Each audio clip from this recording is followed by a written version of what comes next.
अमूमन हत्या के मामले में लोगों की सिंपैथी अक्सर मरने वाले के साथ होती है, मगर आज हम आपको जिस घटना की पूरी कहानी बताने जा रहे हैं, इसमें लोगों की हमदर्दी मरने वाले की बजाय मारने वाले यानी हत्यारे के साथ हो गई थी।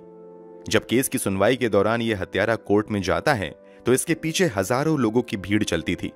सुनवाई के दौरान कोर्ट खचाखच भरा रहता था। कोर्ट के बाहर हत्यारे के समर्थन में नारेबाजी होती रहती थी। हालात तो ऐसे हो गए थे कि भारत के तत्कालीन प्रधानमंत्री और रक्षा मंत्री तक को इस हत्याकांड पर बयान देना पड़ा था। हम भारत के सबसे चर्चित हत्याकांड में से एक के.एम. नानावती केस के बारे में बात कर रहे हैं। तो आखिर के.एम. नानावती केस की पूरी कहानी क्या है? कत्ल किसका किया गया था? कातिल कौन था? कत्ल की असली वजह क्या थी और कोर्ट की सुनवाई के दौरान क्या कुछ हुआ था? चलिए जानते हैं सब कुछ सिलसिलेवार तरीके से। यह एक मर्डर केस जरूर था, मगर जिस तरीके से और जिस कारण से इस पूरे हत्याकांड को अंजाम दिया गया था वो अपने आप में काफी हैरान कर देने वाला था। इसे भारतीय इतिहास का पहला केस भी कहा जाता है जिसका मीडिया ट्रायल हुआ था। तो हम ये कहानी शुरू करें उससे पहले अगर आपने अब तक इस चैनल को सब्सक्राइब नहीं किया है तो जल्दी से चैनल को सब्सक्राइब कर हमारी लेटेस्ट वीडियो के लिए बेल आइकन दबाकर नोटिफिकेशन जरूर ऑन कर लें। चलिए अब कहानी शुरू करते हैं। इस पूरी कहानी के सबसे अहम किरदार हैं कवस मानेकशॉ नानावती। कवस मानेकशॉ नानावती या के.एम. नानावती का जन्म 1925 में एक संपन्न पारसी परिवार में हुआ था। शुरुआती पढ़ाई लिखाई के बाद ये आगे की पढ़ाई के लिए इंग्लैंड चले जाते हैं। वहीं वो नेवी से भी जुड़ जाते हैं। इंग्लैंड में रहते हुए ही 1949 में के.एम. नानावती की मुलाकात सिल्विया नाम की एक लड़की से होती है। के.एम. नानावती लंबी चौड़ी कदकाठी के थे तथा वो देखने में काफी आकर्षक भी थे। इस कारण पहली ही मुलाकात में सिल्विया के.एम. नानावती की तरफ आकर्षित हो जाती हैं और देखते ही देखते इन दोनों में गहरी दोस्ती हो जाती है। ये दोस्ती इतनी ज्यादा बढ़ती है कि एक दिन के.एम. नानावती सिल्विया से पूछ ही लेते हैं कि क्या तुम मेरी वाइफ बनोगी? और बस सिल्विया की हां के बाद एक नई कहानी की शुरुआत हो जाती है। सिल्विया के यस कहते ही के.एम. नानावती बेहद ही सादगी के साथ इंग्लैंड में ही एक लोकल कोर्ट में जाकर शादी कर लेते हैं। शादी के समय नानावती की उम्र 24 साल थी जबकि सिल्विया 18 साल की थी। शादी के बंधन में बंधने के बाद के.एम. नानावती और सिल्विया मुंबई आकर बस जाते हैं। यहां के.एम. नानावती इंडियन नेवी के साथ जुड़कर देश की सेवा में लग जाते हैं। यहां तक इनकी जिंदगी बेहद ही खूबसूरत थी। बीतते समय के साथ इनकी जिंदगी में हर तरह की खुशियां आती रहती हैं। के.एम. नानावती और सिल्विया 3 बच्चों के माता पिता भी बनते हैं। इनके घर 2 बेटे और 1 बेटी का जन्म होता है।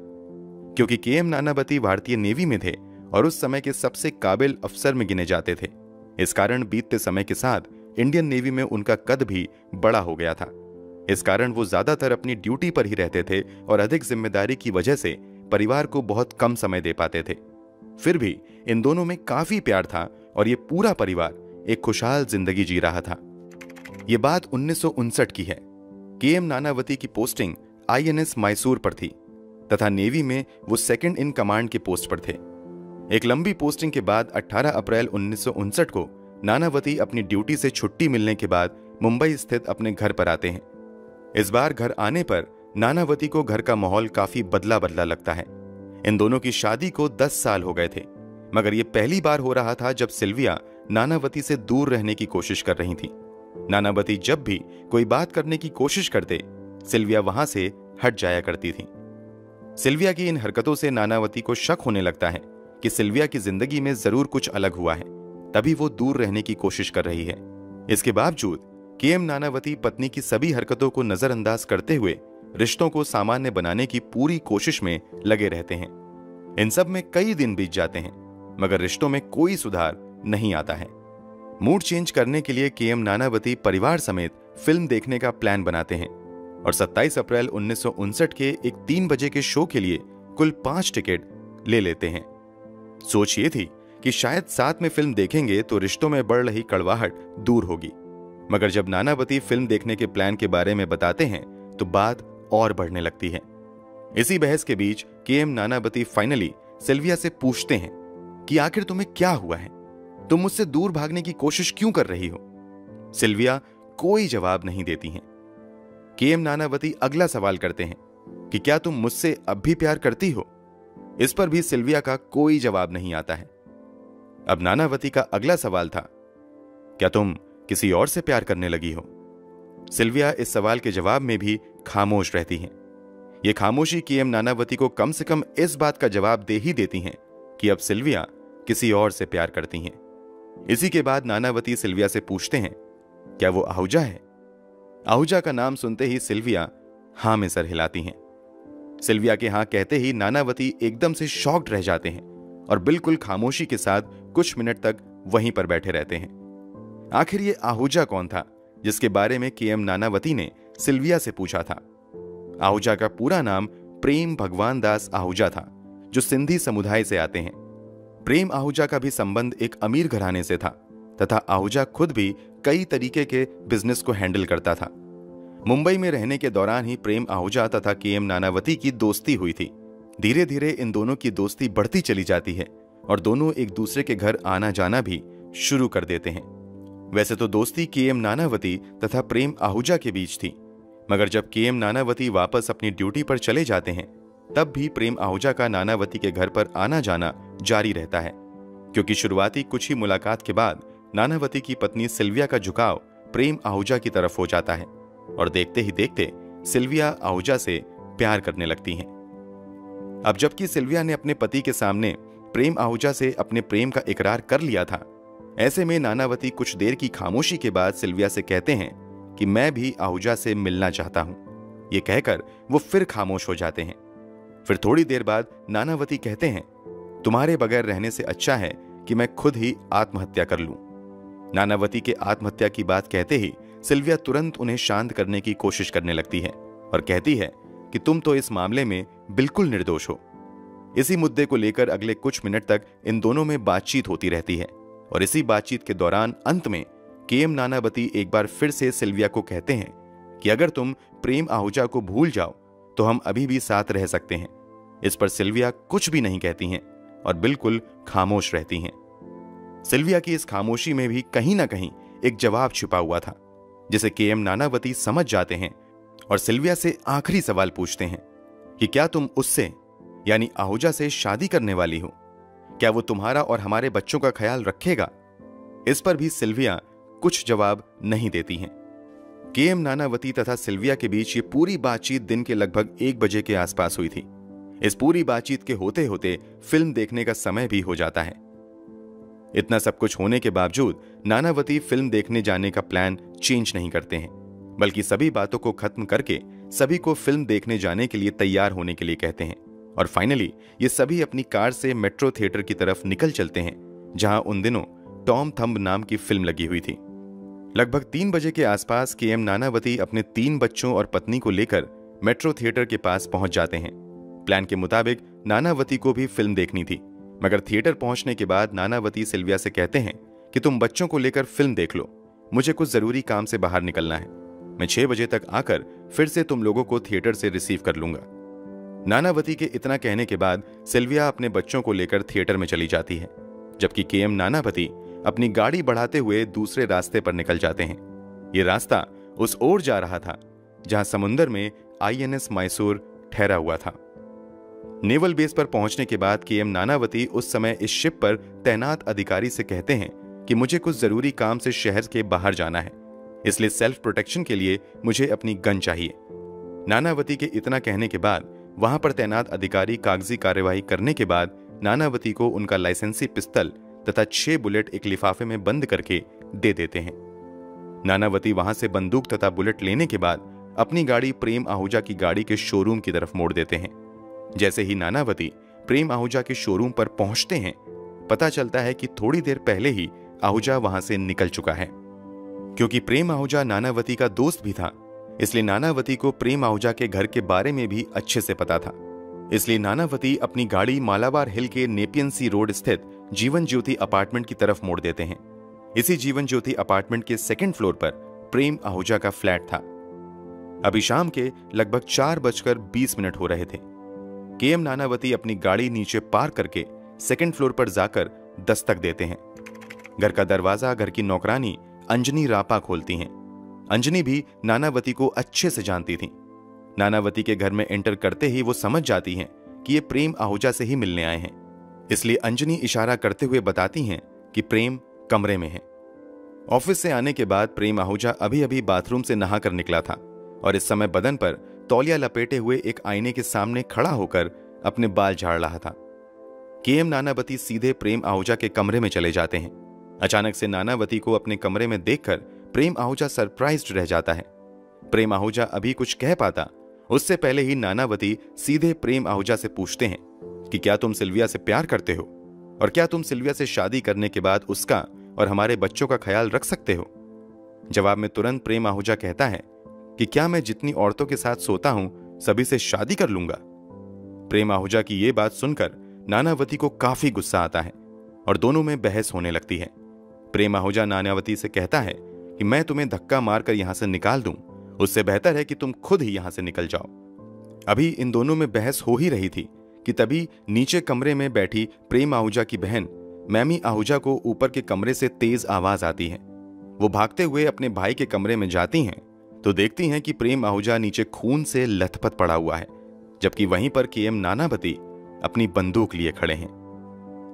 नानावती कुछ देर तक वहीं पर खड़े रहते हैं और फिर थोड़ी देर बाद वहां से निकलकर वेस्टर्न नवल कमांड के मार्शल के पास जाते हैं और उन्हें बताते हैं कि मैंने किसी को गोली मार दी है। नानावती के ऐसा कहते ही वो मार्शल नानावती से कहते हैं कि तुम सीधे थाने में जाकर सरेंडर कर दो। इसके बाद केएम नानावती लगभग शाम के 6 बजे गामदेवी पुलिस स्टेशन जाते हैं। थाने पहुंचकर नानावती डीएसपी जॉन लोबो से ही पूछते हैं कि लोबो साहब का कमरा कहां है।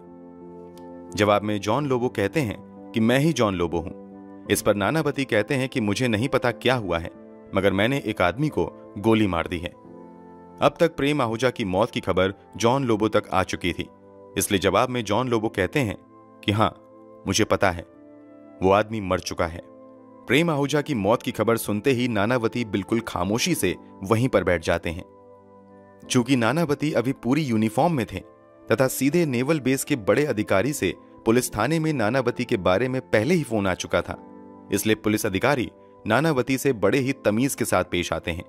यहां तक कि नानावती को चाय भी ऑफर किया जाता है, मगर चुपचाप बैठे नानावती चाय पीने से इनकार कर देते हैं और वो बस एक गिलास पानी लाने के लिए कहते हैं। पानी पीने के बाद वो पुलिस अधिकारी को चाबी का गुच्छा देते हुए कहते हैं कि मेरी पत्नी और बच्चे मेट्रो थिएटर में फिल्म देख रहे हैं, ये उन्हें दे देना। अब तक इस मामले की जानकारी मुंबई पुलिस के आला अधिकारियों को हो चुकी थी। वो भी मौके पर पहुंच जाते हैं तथा पूरी प्रक्रिया के बाद नानावती को गिरफ्तार कर लिया जाता है। हालांकि उन्हें जेल में नहीं रखा जाता है, बल्कि पास के ही एक गेस्ट हाउस को जेल में तब्दील कर दिया जाता है और नानावती वहीं रहते हैं। इधर प्रेम आहूजा का पोस्टमार्टम करने के बाद उसके शव का अंतिम संस्कार कर दिया जाता है। पोस्टमार्टम में खुलासा होता है कि प्रेम आहूजा के सीने में 3 गोली मारी गई थी। केएम नानावती पर प्रेम आहूजा की हत्या करने के लिए धारा 302 के तहत मामला दर्ज करते हुए केस की सुनवाई शुरू होती है। इस पूरे मामले की सुनवाई ग्रेटर बॉम्बे सेशन कोर्ट में शुरू होती है। शुरुआती सुनवाई में इस केस में प्रेम आहूजा के वकील की ओर से दलील दी जाती है कि केएम नानावती को जब अपनी पत्नी के अफेयर के बारे में पता चला तो वो गुस्सा हो गया और इसी बात पर उसने घर में घुसकर सीधे प्रेम आहूजा के सीने में गोली मार दी। प्रेम आहूजा के वकील की ओर से यह भी दावा किया जाता है कि यह एक प्री प्लान्ड मर्डर था, जबकि केएम नानावती के वकील की ओर से कहा जाता है कि यह कोई प्री प्लान्ड मर्डर नहीं था, बल्कि हीट ऑफ द मोमेंट में गोली चल गई।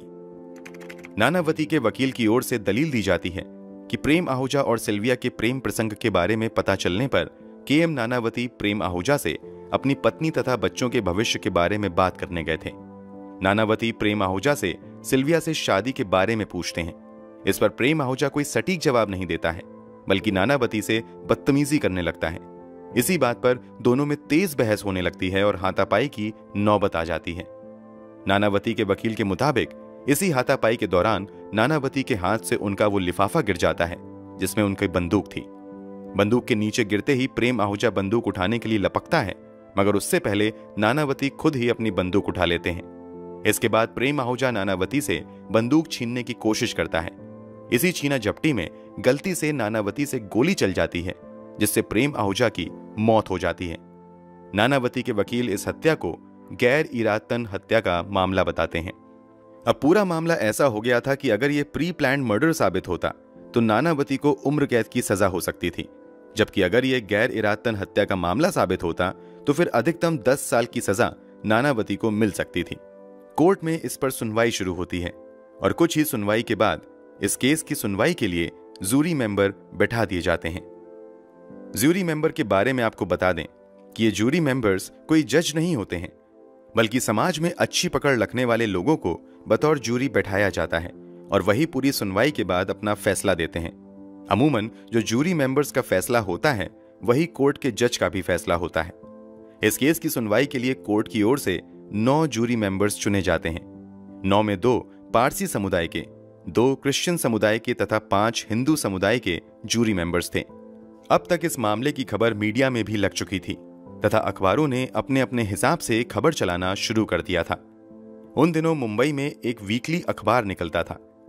उसने उस पूरे मामले को इस तरीके से कवर करना शुरू कर दिया कि यह सामान्य सा लगने वाला हत्याकांड पूरे सिंधी और पारसी समुदाय के बीच का मामला बन गया। इस अखबार के ओनर एक पारसी थे, के.एम. नानावती भी पारसी थे। इसलिए खबर इस तरीके से लिखे जाने लगी कि देखते ही देखते के.एम. नानावती इस पूरे मामले में हत्या करने के बावजूद पीड़ित बन गए, जबकि प्रेम आहूजा को एक बिगड़ैल प्लेबॉय के तौर पर पेश किया गया। इसका नतीजा यह हुआ कि देखते ही देखते लोगों की हमदर्दी के.एम. नानावती के साथ जुड़ने लगी। बीतते समय के साथ लोगों के दिलों में के.एम. नानावती के लिए हमदर्दी बढ़ती गई। इस कारण लोगों ने नानावती के समर्थन में रैलियां निकालना शुरू कर दी और कोर्ट में नानावती को माफ करने के लिए याचिकाएं भी दायर की जाने लगीं। इस केस को मीडिया में इतनी ज्यादा कवरेज मिलने लगी कि पूरे देश में इस केस की चर्चा होने लगी। केस की सुनवाई के दौरान कोर्ट पूरी तरह भरने लगा। हजारों की तादाद में कोर्ट के बाहर लोग जमा होने लगे। इन सब के बीच केस की सुनवाई होती रहती है। इस पूरी सुनवाई में के.एम. नानावती के वकील इस बात पर जोर देते रहते हैं कि यह सोची समझी साजिश के तहत की गई हत्या नहीं थी, बल्कि गलती से गोली चली, इस कारण उनकी मौत हो गई।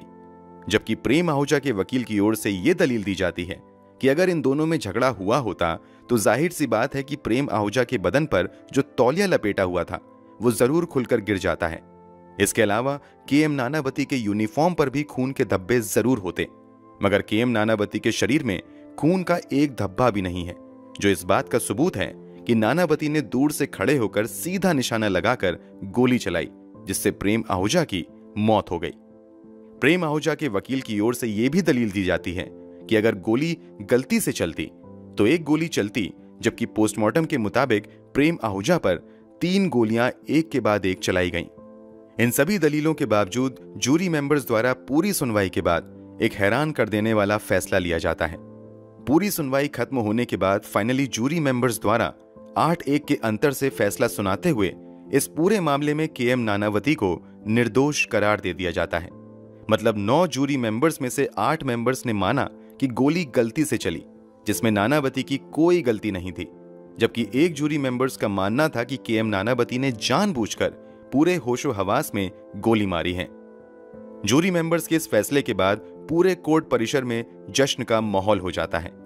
कहा जाता है कि इस फैसले के बाद लोगों ने नानावती के समर्थन में नारे लगाने शुरू कर दिए और कईयों ने तो पैसा लुटाना शुरू कर दिया। पारसी समुदाय इस फैसले को अपनी जीत के तौर पर देखने लगा, जबकि सिंधी समुदाय में इस फैसले की वजह से गुस्सा भर गया। हालांकि जूरी मेंबर्स द्वारा सुनाए गए फैसले के महज चंद घंटे बाद मुंबई सेशन कोर्ट के जज द्वारा जूरी मेंबर्स द्वारा सुनाए गए फैसले में कुछ खामियां बताते हुए इस पूरे मामले को बॉम्बे हाई कोर्ट में ट्रांसफर कर दिया जाता है। मुंबई हाई कोर्ट में अब इस मामले की सुनवाई होती है और लंबी सुनवाई तथा दर्जनों गवाही के बाद बॉम्बे हाई कोर्ट प्रेम आहूजा के वकील की दलीलों को सही मानते हुए इस पूरे मामले में के.एम. नानावती को दोषी करार देता है। मुंबई हाई कोर्ट द्वारा प्रेम आहूजा की हत्या के लिए नानावती को उम्र कैद की सजा सुनाई जाती है। इस फैसले का लोगों द्वारा कड़ा विरोध किया जाने लगता है। इसके बावजूद के.एम. नानावती को जेल भेज दिया जाता है। हत्या करने के 3 साल बाद यह पहला मौका आया था जब नानावती जेल भेजे गए थे। जब नानावती को जेल भेजा जा रहा था तो आखिरी बार वो हजारों की भीड़ के सामने जेल के गेट पर अपनी पत्नी को आखिरी बार गले लगाते हैं और उसे किस करते हुए अलविदा कहते हैं। यह तस्वीर एक बार फिर से जबरदस्त तरीके से चर्चा का विषय बनती है और इस तस्वीर के जरिए मीडिया के कुछ खास वर्ग द्वारा यह संदेश देने की कोशिश की जाती है कि के.एम. नानावती ने जो किया वो अपनी पत्नी की इज्जत बचाने के लिए किया था। वो एक आदर्श पति और पिता होने का फर्ज निभा रहे थे। लोगों के बढ़ते विरोध के बीच अचानक से महाराष्ट्र की नई नई राज्यपाल बनाई गई विजय लक्ष्मी पंडित की ओर से कहा जाता है कि जब तक इस मामले में अब सुप्रीम कोर्ट का फैसला नहीं आ जाता, तब तक नानावती जेल के बाहर ही रहेंगे। हालांकि सुप्रीम कोर्ट की फटकार के बाद राज्यपाल का यह फैसला बदल जाता है। अब इस मामले की सुनवाई सुप्रीम कोर्ट में शुरू होती है। सुप्रीम कोर्ट में अरसे बाद एक मर्डर केस के मामले की सुनवाई संवैधानिक बेंच कर रही थी। यहां लंबी सुनवाई चलती है और फाइनली 24 नवंबर 1961 को सुप्रीम कोर्ट भी मुंबई हाईकोर्ट के फैसले पर अपनी मुहर लगाता है। यानी सुप्रीम कोर्ट द्वारा भी के.एम. नानावती को प्रेम आहूजा की हत्या का दोषी करार देते हुए उम्र कैद की सजा सुनाई जाती है। सुप्रीम कोर्ट द्वारा जरूर के.एम. नानावती को सजा सुना दी गई थी, मगर लोगों का समर्थन नानावती के लिए कम होने का नाम नहीं ले रहा था। सुप्रीम कोर्ट ने भले ही अपना फैसला सुना दिया था, मगर अभी नानावती को राज्यपाल द्वारा माफ किया जा सकता था, और वो राज्यपाल कोई और नहीं बल्कि विजय लक्ष्मी पंडित थी। विजय लक्ष्मी पंडित भारत के तत्कालीन प्रधानमंत्री पंडित जवाहरलाल नेहरू की बहन थी। ऐसा कहा जाता है कि विजय लक्ष्मी पंडित भी के.एम. नानावती के समर्थन में थी और वो भी चाहती थी कि नानावती को माफ कर दिया जाए। मगर यहां समस्या ये थी कि अगर नानावती को माफ कर दिया जाता तो एक तरफ जहां पारसी समुदाय खुश होता, तो दूसरी तरफ इस फैसले से सिंधी समुदाय नाराज हो सकता था। इस चक्कर में लगभग 3 साल तक नानावती की मर्सी पिटीशन राज्यपाल की ऑफिस में ही रहती है। मगर इसी बीच राज्यपाल के ऑफिस में भाई प्रताप नाम के एक स्वतंत्रता सेनानी तथा उस समय के बड़े बिजनेसमैन की माफी की अर्जी आती है। कुछ समय पहले ही एक बिजनेस में भाई प्रताप की चोरी पकड़ी गई थी और उन्हें गिरफ्तार करके जेल भेज दिया गया था। भाई प्रताप सिंधी समुदाय के बड़े सम्मानित व्यक्ति थे। एक स्वतंत्रता सेनानी होने के नाते भी इनका काफी सम्मान था। भाई प्रताप की माफी की अर्जी आते ही एक बार फिर से नानावती को माफी देने की कोशिश भी शुरू हो जाती है। दरअसल डील ये होती है कि अगर भाई प्रताप को माफी दी जाएगी तो नानावती को भी माफी दी जाएगी। इस तरह भाई प्रताप की माफी से सिंधी समुदाय खुश हो जाएगा और नानावती की माफी से पारसी समुदाय खुश हो जाएगा। इसी के बाद प्रेम आहूजा की बहन से नानावती को माफ करने के संबंध में एक लेटर राज्यपाल को लिखवाया जाता है। इस लेटर के मिलने के बाद फाइनली एक साथ के.एम. नानावती को तथा भाई प्रताप को जेल से 1962 में रिहा कर दिया जाता है। इस रिहाई से सिंधी तथा पारसी समुदाय के बीच जो तनाव की स्थिति बनी थी वो भी खत्म हो जाती है। इस पूरे केस की सुनवाई के दौरान राम जेठमलानी एक बड़े वकील के तौर पर अपनी पहचान बनाने में भी कामयाब हो जाते हैं। कहा जाता है कि ये राम जेठमलानी का पहला बड़ा केस था और बखूबी उन्होंने इस केस में कामयाबी भी हासिल की। ये इतना हाई प्रोफाइल केस हुआ था कि भारत के तत्कालीन रक्षा मंत्री और प्रधानमंत्री पंडित जवाहरलाल नेहरू पर के.एम. नानावती की पर्दे के पीछे से मदद करने के आरोप लगे थे। बाद में इन लोगों ने मीडिया में आकर सफाई दी थी कि नानावती की कोई मदद नहीं की जा रही है। जेल से छूटने के बाद के.एम. नानावती अपने परिवार और बच्चों समेत कनाडा चले जाते हैं और लगभग 75 वर्ष की उम्र में 2003 में इनकी मृत्यु कनाडा में ही होती है। नानावती की पत्नी और उनके बच्चे फिलहाल किस हालत में हैं और कहां हैं, उनके बारे में पब्लिकली बहुत ज्यादा जानकारी उपलब्ध नहीं है। दोस्तों, इस पूरे मामले में आपकी क्या राय है? कमेंट बॉक्स में जरूर बताएं। अगर आपको हमारी मेहनत पसंद आई हो तो इस वीडियो को लाइक करते हुए शेयर भी करें। अगर आपने अब तक इस चैनल को सब्सक्राइब नहीं किया है तो जल्दी से चैनल को सब्सक्राइब कर लें। बेल आइकन दबाकर नोटिफिकेशन जरूर ऑन कर लें। मिलते हैं क्राइम की दुनिया से जुड़ी ऐसी ही एक और सच्ची कहानी के साथ अगली वीडियो में। धन्यवाद।